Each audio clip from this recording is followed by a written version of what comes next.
Greetings everyone and welcome to the Tower Dive. I'm your host Dota and joining me today is Gvginthehouse, top laner for Naughty Nips, Barbies Naughty, captain for Team Naughty Nips as well as stats keeper for the Bronze, Silver, Gold competitive series, Rengar, team captain of GG Esports, and writer for the Daily Duo. Last but not least, Xdaawn, former KGB agent turned league organizer.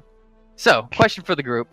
Patch 8.3, are we going to see anything that's going to have a big effect on the Bronze, Silver, Gold competitive series? Let's start with you, GVG. The new Swain is out. I think that's gonna. I'm ready to see how teams bring him in. If any teams try to play him right away, I think that'd be fun. Have you played it yet? Have you played the new Swain? No, I'm very interested in playing it. It looks like it will be a lot of fun. Okay, fair enough. Any other big changes you think? Anything we're gonna see? They nerfed Azir a bit, so we might not see him. They hit Sejuani with that, like, 5-second Q nerf, too, earlier. Well, they did, so she might not be as prevalent early game as she was before. Okay. Other than that, I don't see... nothing too big, Rengar, you got anything else to contribute? Lucian. I want to see a lot of Lucians. Lucian's mid, Lucian's top. I don't want to see him ADC, because that's trolling. But if they're mid or top, that's game. Okay. They upcreased his crit damage on the second one by 25%. And they also increased his early damage with the second shot, so worth. Okay. Xdaawn, thoughts? Honestly, biggest changes that I see are Kog'Maw, not as great anymore. That's actually really huge. 2% down late game is pretty massive on that W. Definitely won't be shredding tanks like he used to. Another big thing I think is Victor buff is actually pretty massive. 20 seconds off of his alt late game is huge. And as soon as you get 40% CDR, that basically puts his rank 3 ultimate at like 40 seconds, something like that. Definitely well below a minute. So I think that'll be pretty big. The Zoe nerf is nothing too special. Sejuani nerf, I think she'll still be played. J4 nerf, I think he'll still be played. I don't think this brings Lucian back into the meta at all, but it definitely doesn't hurt him, considering it's a buff. But something we haven't touched on yet is the rune changes. The stopwatch going into the same page as the boots, or the same line, I should say, is actually huge. So now people have to make a choice, and whether or not they want the boots as a jungler, whether or not you want the stopwatch. I do still think stopwatch will be more prevalent, but it definitely takes away from how much free stuff you get. Okay, Barbie. Rip. All right, excellent talk. So I'll just go then. I didn't know my mic. Oh my god. Okay. I was gonna talk about the Rise ult being interrupted by the stopwatch now. Like, I know Jin Daddy's maybe the only one that plays Rise, but you can no longer use Zhonya's or stopwatch in his ult. That sucks. A direct Jin Daddy nerf. Yeah. Okay. Yeah. No, I think that's really big too. I know we haven't really seen a lot of Rise in the league, excluding the Jin Daddy, of course. But I know definitely that's a huge nerf, and lots of people are talking about that in general to Rise, because it was honestly a free escape every time Zhonya was up for him. So it's definitely a big nerf. To the BSG, not so much, but I mean, Jin Daddy is a pretty big carry, so if that takes his champion pool and shrinks a little bit, we could definitely see maybe that have an impact if teams keep banning at him. I'm definitely interested in the Lucian buffs, probably because I play ADC. So I don't think it's a huge buff, and actually I don't think he's gonna be played mid or top that much, just because I feel like they're trying to mold Lucian to go back to bot lane, back to being ADC, which is why they gave him the crit damage, so that way he'll stop building the Black Cleaver blade and he'll go back to the Essence Reaver path. So I don't think it's a huge buff. Are we gonna see Lucian more? I think so, just because Lucian's pretty fun, and I think these buffs definitely help him. And then on the summoner spell thing, definitely the spellbook nerf. It's going from 25% summoner spell reduction to 15, which is pretty big. 10% can make a huge difference. So I'm wondering if this will affect anyone in particular. I know we've seen a couple spellbooks, but it definitely does make a pretty big difference. So let's move on to the second topic, Nevermore. This team right now has played 3 matches. They have tied 3 matches. Is this team doomed to always tie? Let me know, GVG. What do you think? I mean, if we go by the rules of 3, they're down to win or lose 2 eventually. Maybe this next week. I don't know. Okay. Rengar? Nah, they're definitely not going to tie every game because as soon as they face us, they're getting a nice fat loss. Okay. Okay. Wow. Straight to the point. No bias. I like it. Xdaawn? Why not? Yeah, sure. I want to see one wins all the way. I don't think that they're that great, and looking at their schedule the next couple of weeks, it doesn't look particularly easy. Maybe like an ESG game, but I don't think that's gonna stay the same way for very long. So, yeah, I think it'll be a continuing trend because they're not that dominant. So, despite what Rakan may have you believe, so Okay, Barbie? I hope ESG takes both games away from them today. Or F1, this weekend. yes. And if not, then we will. Yeah, we're gonna give both game. Yeah. We'll finally get 2-0. No. We'll get 0-2. We'll get 2-0. Okay. So my thoughts on the matter. So week 4 they play DST. I'm pretty sure that's gonna be a 1-1 tie for Nevermore. And then week 5 they play Naughty Nips, which I'm sure both of you will agree. I think Naughty Nips is the better team. For sure. I'm sure no one's gonna argue Hot that. Garbage. Yeah. Thank you, GVG. But I personally think that'll be a 2-0 for Naughty Nips. Just from what we've seen, Naughty Nips looks like the stronger team than Nevermore. I don't think, like I said in the past, I don't think Nevermore is a slouch. And they definitely showed some good skills this week when they played Piping, gave Piping their first loss. Which, not to be like I told you so, but I might have called that last week, NBD. So I do think Nevermore is definitely, for sure, a mid-tier team. Are they a top-tier team? I don't think so. I think they're going to stay a mid-tier team, which kind of shows because they tie every team, which is because they have some high points, they have some low points. So I think the DST game will be another tie. And then Naughty Nips, I think, I'm going to call it now, quote me on it, 2-0 for Naughty Nips. We'll revisit that next week, see if I'm correct. So next topic. Hero of Terminated. An end to his all-one lane career. So what does this mean for the future of all-one lane? Let's go backwards. Barbie, you start this time. I think blue is a pretty good ADC, so it's not a horrible loss for all one lane. I think it may be a little different though, because they were all super close, I think. But I don't think it'll be too drastic of a change for all one lane. Okay, so you think they'll continue on their current trend? Yeah, I think so. Okay. Dawn? This could go in two directions. I mean, you're either talking about Blue finally really stepping into the role and then really taking over, maybe trying a little bit harder during practices, maybe like really trying to fill those shoes, which aren't that big, to be fair.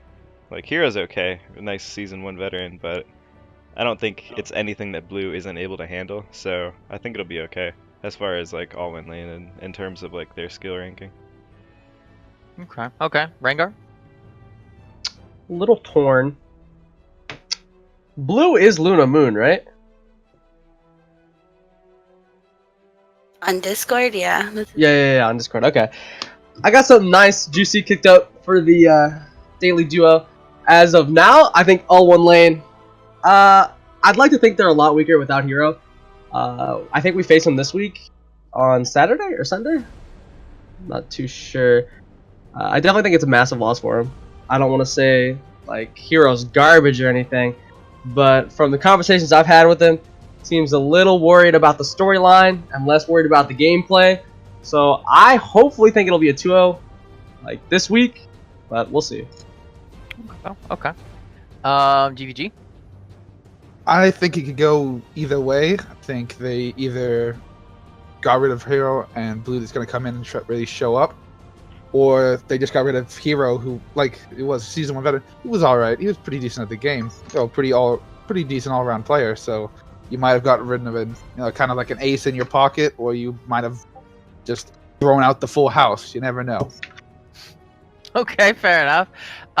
So my thoughts on the matter. I think Hero was pretty good.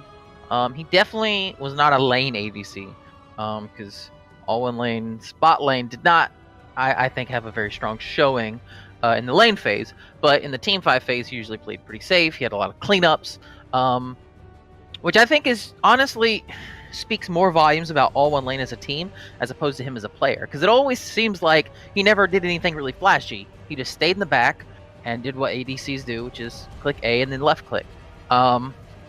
So I think that speaks more about his team just doing a good job, because you'd always have the top and jungler being that tanky front line, Kid of Fire doing very, bursty mage things, trying to, zone people out or take them out immediately with burst, and then the support either being a tank or being very peel shield heavy.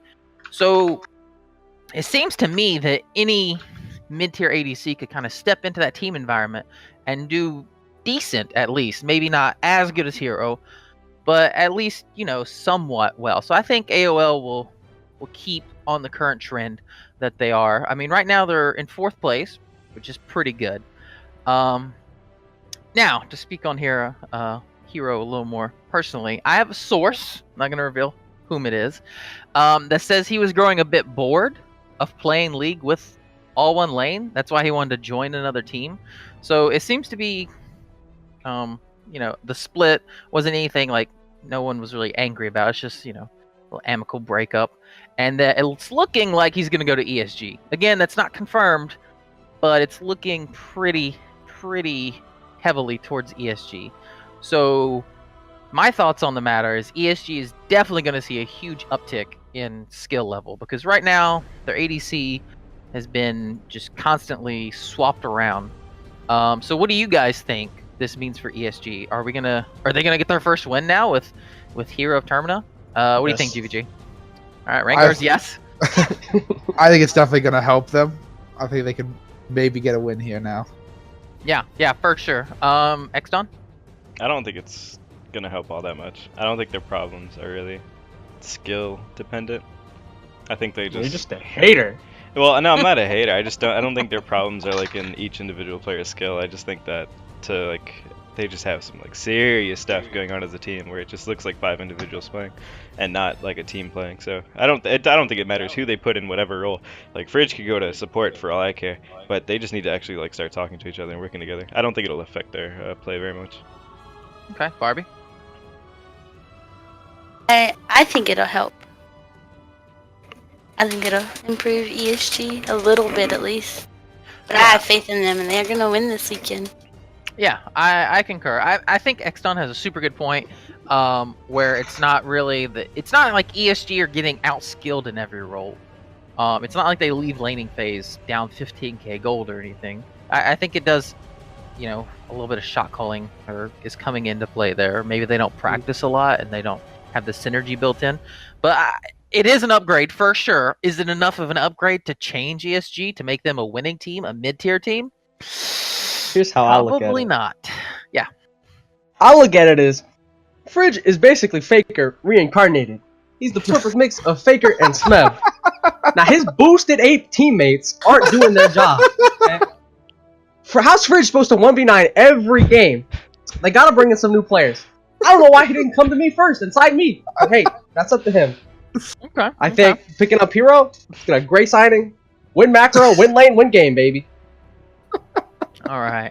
An interesting take. Are we talking about the same An interesting take. Okay, so final question for the group here. Match of the week. Usually I pick a match of the week, but I thought this week was just too close to call. So I'm going to leave it up to the board. What do you guys think the match of the week is this week? Gvg. I'm going to go with the ESG versus... Oh, crap, who was it? Rar. Rar. Thank you. Just because ESG are my boys. Okay. I love Fridge. Okay, well, let's hear your prediction Not for very that much, match. apparently. I mean, it's probably going to be a 1-1 or an 0-2 for ESG. Well, which one? You gotta pick one. You just said, boy, was your friend. I'll give him the 1-1. The 1-1. All right, 1-1 ESG Rar. All right, Rengar, hit us. I would say GG versus All One Lane, but that's going to be an easy 2-0 for GG, so I got to go with the ESG versus RAR game. Okay, and what do you predict for that match? 2-0 ESG. Okay, so you're thinking 2-0 GG and 2-0 ESG. Absolutely. That's your predictions for the week. It's not even a prediction, it's a fact. It's a fact. All right, lock it in. Put that in the stats. Let's go. Let's start Xdaawn. betting now. Yeah, if I had to pick, I'd also go with the ESG Rye match, simply because I think if they are going to pick up their first win of the season, it'll be against Rye. So nothing to say bad against Rye. I just think that it's about time, and things are going to go their way for once. Okay, and you're calling a 1-1? Yeah, definitely going to be. Calling a 1-1. All right, Barbie. I want to go with the Nevermore versus Tis Tis, just because I want to see Jin Daddy beat Nevermore pretty bad. Damn. So. Okay. Fair enough. With those Rise nerfs, that's like one of his 2 champions. It's like. Nah, I think Jin Daddy's got more up his sleeve. We just only see 2 champs. No, dude, his name is Daddy. Come on. Exactly. I already know he's practicing that Lucian mid. Let's go. I'm forcing my mid laner on it. I know that. So are you calling it for the Nevermore DST game, Barbie? 1-1, 2-0? What are you calling here? I think Tis is gonna 2-0 Nevermore. You think it? Oh, okay. So you think the tie-breaking curse for Nevermore is gonna be broken in a bad way? Yeah. Okay. Me personally, like I said, I think there's a lot of good matches this week. I'm actually super excited for the entire weekend. I don't think there's really any snooze fest games coming on. The Weeaboo Piping, I could see that being a 1-1. I want to see if Piping got their groove back. Their jungler, Blight, I believe it is, should be back this week.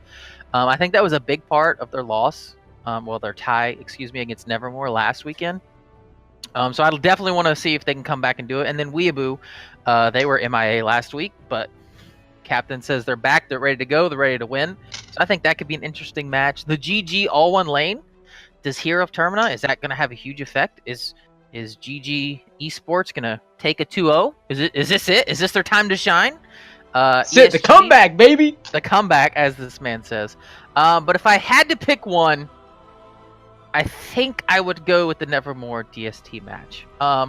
Just because I feel like both teams have had their ups and downs, which I mean you could say about every team, honestly. But I feel like these 2 teams are really just hiding in the crowd, so to speak, just kind of riding the wave. No one really knows what's going on with them. So I think this will be the match to watch. If there's a 2-0, I think it'll be really good. But the problem is I don't think it will be. I think it's going to be a 1-1, and everyone's going to be left disappointed. That's just my thoughts. So anyone have anything they'd like to say before we sign off for the day? GG sucks. Man, you can talk all you want. I'm gonna show you the results when we 2-0 you. And also, for the record, just to back it up a bit, if we do happen to drop a game, or ESG happen to drop a game, it's because my whole team was lagging. Nothing we could do. Okay, so there you have it, folks. There's your predictions for the week, your topics. Make sure you guys check out the stream, Twitch TV/Duo Esports. We stream Friday, Saturday, and Sunday. Check us out. I'm Dota. This has been the Tower Dive.